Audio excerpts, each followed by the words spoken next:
Annual function 2026 আমাদের স্কুলের annual function হয়েছিল লতা মঙ্গেশকর হলে।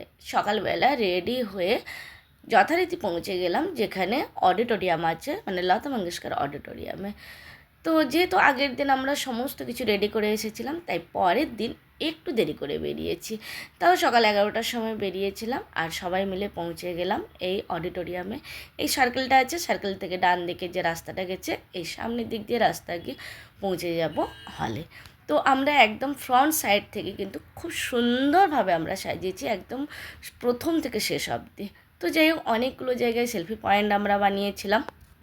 এই সমস্ত সেলফি পয়েন্ট কিন্তু আমরা আগের দিন রেডি করে এসেছিলাম, শুধু রঙ্গোলিটা বাকি ছিল, কারণ রঙ্গোলি অনেক সময় মানে বিগড়ে যায়, যার জন্য ওটা পরে বানাবো। তো যাই হোক, আমরা যথারীতি পৌঁছে গেছি একদম, মানে জাস্ট সবাই ঢুকছি এই টাইমটাতে, এন্ট্রির সময়টা তোমাদের সাথে শেয়ার করেছি, যখন সুন্দরভাবে আমরা সবাই রেডি হয়ে আছি, কোনো টায়ারও নেই, কিছু নেই। এরপরে তো আসল যুদ্ধ শুরু হবে। এখানে শ্রদ্ধা লতা মঙ্গেশকরজির লাইফ জার্নি আছে খুব সুন্দরভাবে। তো যাই হোক, আমরা মোটামুটি সবাই এসে গেছি, যেখানে যা কিছু কাজ ছিল সবটা করে নিয়েছি। তারপরে পৌঁছে গেলাম রিফ্রেশমেন্টে অনেক কিছু স্ন্যাক্স ছিল, খামন ধোকলা ছিল, আলুর বড়া ছিল, অনেক কিছু ছিল ওখানটাতে। তারপরে আমরা চা কফি যে যা নিয়ে আমরা সোজা চলে এলাম গ্রিন রুমে। অলরেডি বাচ্চা আসতে শুরু করেছে, মাঝখানে কিন্তু আমি বাচ্চা কালেক্টও করছিলাম। তো বাচ্চা কালেক্ট করার দায়িত্ব অবশ্যই আমার ছিল। তারপরে আমরা যথারীতি বাচ্চাদের সাথে গ্রিন রুমে একটুখানি মেমোরি হিসাবে নিয়ে নিলাম, যেটা আমার কাছে সারা জীবন আমার সঙ্গে থাকবে এই মেমোরিটা। তো ব্যাস, তারপরে তো শুরু হবে এক এক করে, মানে পার্টিসিপেট করবে। খুব সুন্দর অনুষ্ঠান করেছে, এখানে প্রদীপ জ্বালানো হচ্ছে। তো ব্যাস, আর সবথেকে বড় কথা, আমরা কিন্তু যেহেতু আমরা পেছন সাইডে ছিলাম, তাই আমাদের কাছে খুব একটা শেয়ার করার মতো কোনো ভিডিও ছিল না। মাঝখানে প্যারেন্টসরাও কিন্তু বাচ্চাদের সাথে পারফর্ম করছিল। এটা হচ্ছে একদম প্লের বাচ্চারা, ছোট্ট ছোট্ট প্লের বাচ্চারা। তারপরে মানে তাদের লাইভে প্রথম কোনো পারফরমেন্স তারা দিচ্ছে, তাদের লাইভে প্রথম প্রোগ্রাম। তো সেই জন্য আগের পারফরমেন্সটাই কিন্তু প্যারেন্টসরা এসেছিলো। এখানেও প্লের বাচ্চারা, মানে 2.5 বছর 3 বছর এরকম সব বাচ্চারা, ওরা এত সুন্দর ডান্স করছে, মানে আমার নিজেরই চোখে জল এসে গেছে ওদের ডান্স দেখে। অবশ্যই এরা আমাদের বাচ্চা, এদেরকে আমরাই শিখিয়েছি। তো আমাদের পরিশ্রমটা যখন সুন্দরভাবে স্টেজে আসে, তখন সেটা সত্যিকারে মানে কি আনন্দের ব্যাপার, সেটা বলে বোঝানোর নয়। তো যাই হোক, এখানেও কিন্তু ছোটো বাচ্চারা আছে, একদম ছোটো ছোটো। বড় বাচ্চারা তো অবশ্যই আছে। তারপরে এক এক করে সমস্ত কিছু পারফর্ম হবে, অবশ্যই তোমরা সঙ্গে থেকো। তবে ওই যে বললাম, অনেক বেশি ভিডিও আমার কাছে নেই, কারণ আমাদের কাজ ছিল পেছন সাইডে, ব্যাক সাইডে সমস্ত কিছু বাচ্চাদেরকে দেখভাল করা, বাচ্চাদেরকে রেডি করা, তাদের প্রপস রেডি করা, তাদের কারোর কিছু দরকার কিনা, কেউ ওয়াশরুম যাবে, কাউকে জল খাওয়াতে হবে, কারোর স্ন্যাক্স খাওয়াতে হবে, কোনো বাচ্চা কাঁদছে মায়ের কাছে যাবে, তাদের দেখা, বা যাদের মানে যে কোনো কাজ, সমস্ত কিছু আমাদের কাজ হলো ব্যাকগ্রাউন্ডে। আমরা শুধু ফ্রন্টে আসছি না, হ্যাঁ ফ্রন্টেও আসছি বাচ্চাদেরকে স্টেজে তোলার জন্য, বাচ্চারা কোথায় দাঁড়াবে তাদের পজিশনসের জন্য। ভীষণ থকে আছি, প্রচুর পরিমাণে থকে আছি। আমাদের বাচ্চাদেরকে আমরা ছেড়ে দিলাম, এক একটা পারফরমেন্স হচ্ছে, এক একটা বাচ্চাকে ছাড়া হচ্ছে। তো আমাদের যে পারফরমেন্সের বাচ্চাগুলোকে ছেড়ে দেওয়ার পরে একটু মানে ফ্রি হতে পারলাম। তবে হ্যাঁ, ফ্রি নয়, এরপরে আর যে পারফরমেন্স আছে তাদের সমস্ত কাজকর্ম, তাদের প্রপস জমানো, তাদের মানে কস্টিউম চেঞ্জ করা, সমস্ত কিছু আমাদের দায়িত্বে আছে অবশ্যই। বা তাদেরকে যে ডিপার্ট করব, সেটাও কিন্তু আমাদের দায়িত্বে আছে। এই যে এখানে সব বাচ্চারা পেছন দিকে বসে আছে লাইন দিয়ে, আর আমরা চলেছি এটা জাস্ট স্টেজের পেছন দিকে। এইখানটায় দুটো রুম আছে, একটা অমিতাভ বচ্চন সাহেন্সা আমাদের ছিল, আর একটা প্রকৃতি কি শক্তি পেড়। তো পেড় দুটো পারফরমেন্স আমাদের ছিল তোমাদের সাথে, এই যে সাহেন্সা। তো ব্যাস, দুটো পারফরমেন্স দেখিয়ে দিলাম, জাস্ট মানে স্টেজের পেছনে দাঁড়িয়েছিলাম।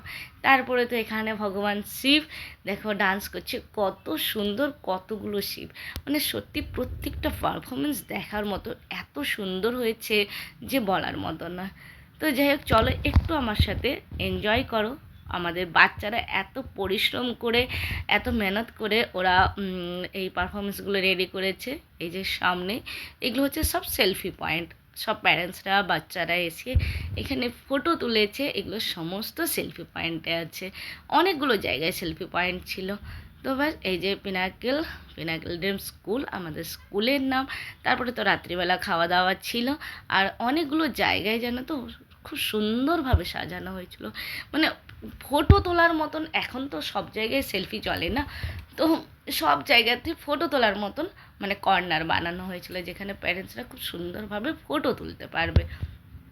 কিন্তু আমরা কোথাও ফটো তোলার মতো সময় পাইনি, কারণ আমাদের আগে পিছে চারিদিকে মানে পুরো টাইমটাই শুধু কাজের মধ্যে। এই যে রঙ্গোলি, এই রঙ্গোলিটা কিন্তু পরে দেওয়া হয়েছে, কারণ ওই যে বললাম আগের দিন যদি আমরা রঙ্গোলিটা দিয়ে রাখতাম তাহলে হয়তো বিগড়ে যেতে পারতো। তো যাই হোক, এখানে ময়ূরটাও খুব সুন্দরভাবে ময়ূরটা সাজানো হয়েছে, সত্যি দেখার মতন ময়ূরটা ছিল। তো যাই হোক, সমস্ত কিছু তোমাদের সাথে শেয়ার করলাম। আশা করি তোমাদেরও ভালো লেগেছে।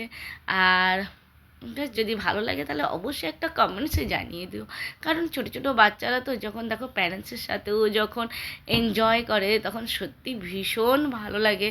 আর আমাদের মেহনতটা, আমাদের পরিশ্রমটা যখন বাচ্চাদের মানে মাধ্যমে ফুটে ওঠে, তখন আমাদের সত্যি আরও কোথাও গিয়ে গর্ব হয়, কোথাও গিয়ে মনে হয় যে হ্যাঁ, আমাদের পরিশ্রমটা সার্থক হয়েছে। তো একটু সঙ্গে থেকো।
তো বন্ধুরা, কেমন লাগলো আমাদের আজকের পারফরমেন্স? যদি ভালো লাগে তাহলে অবশ্যই লাইক কমেন্ট করো।